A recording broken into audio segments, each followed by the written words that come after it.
कौन कहता है कि कठिनाइयां हमें सफल होने से रोकती हैं? तुम मेहनत करके तो देखो, तुम्हें सफलता का राह भी यही दिखाती है।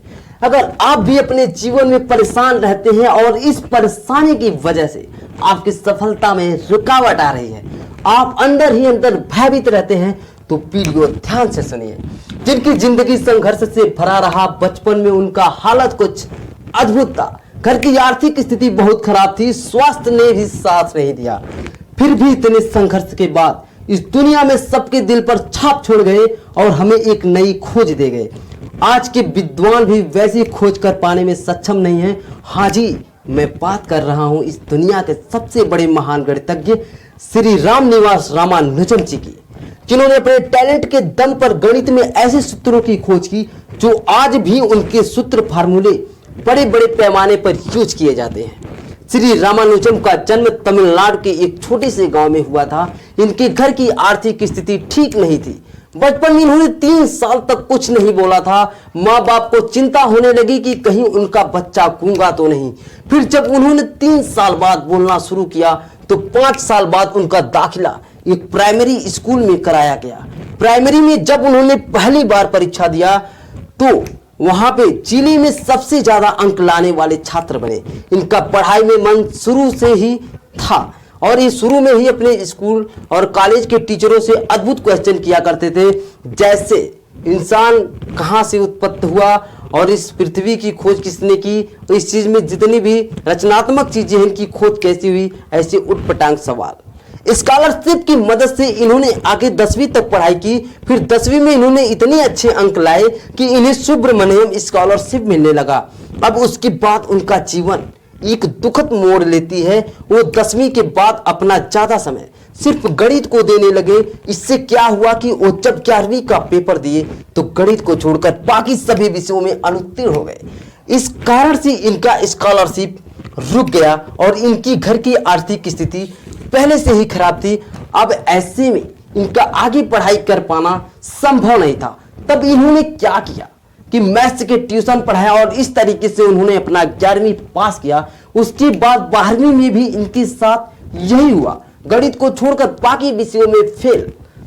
तब से कभी स्कूल नहीं गए। फिर इनकी शादी हो जाती है और इनकी रिस्पॉन्सिबिलिटी डबल हो जाती है और घर की आर्थिक स्थिति ठीक ना होने के कारण ये मद्रास जाते हैं और नौकरी भी करते हैं। इन्होंने 1913 में मशहूर ब्रिटिश मैथमेटिशियन जी.एच. हार्डी को चिट्ठी लिखी थी। इसके बाद रामानुजम को कैम्ब्रिज यूनिवर्सिटी जाने का मौका मिला। प्रोफेसर हार्डी के मुताबिक गणित के जिन सूत्रों को सुलझाने में बड़े बड़े गणितज्ञों को भी 5 से 6 घंटे समय लगता था, उसे सिद्ध करने के लिए रामानुजम सोचने का भी वक्त नहीं लेते थे। एक बार इनके स्कूल के प्रिंसिपल ने भी कहा था कि स्कूल की परीक्षाएं रामानुजम के लेवल की नहीं है, क्योंकि एग्जाम में जो प्रश्न आते हैं रामानुजम उन सवालों का जवाब चिट्ठियों में हल कर देते थे।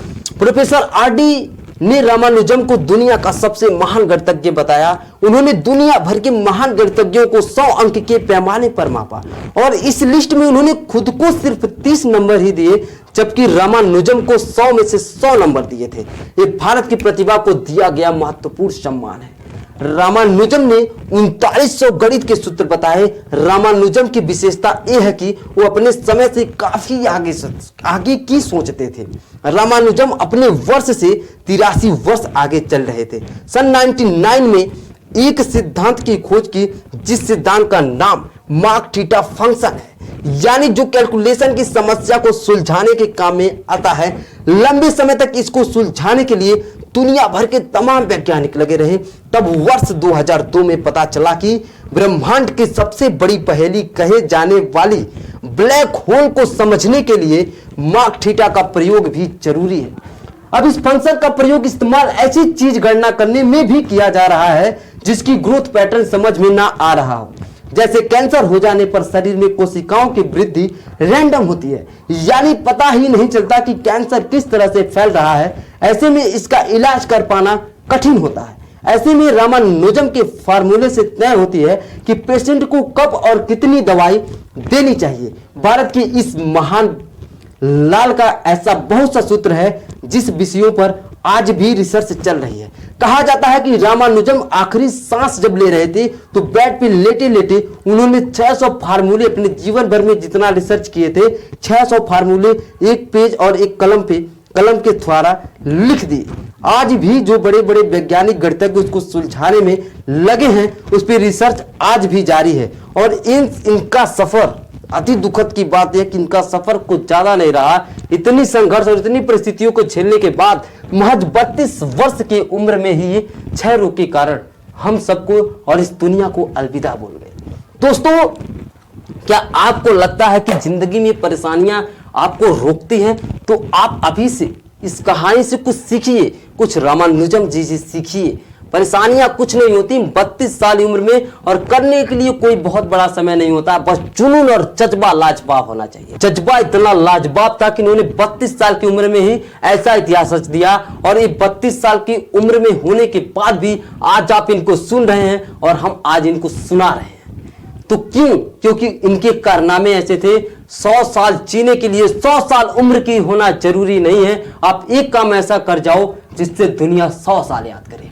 तो आपको भी ऐसा कुछ करना होगा। अगर 32 साल की उम्र में इन्होंने याद कर लिया और इनकी मृत्यु को 100 साल हो गए होंगे, लेकिन फिर भी आज हम इनको याद कर रहे हैं और जब तक इस दुनिया में गणित है तब तक इनको याद किया जाएगा। तो दोस्तों, कर दिखाओ कुछ ऐसा दुनिया करना चाहे आपके जैसा।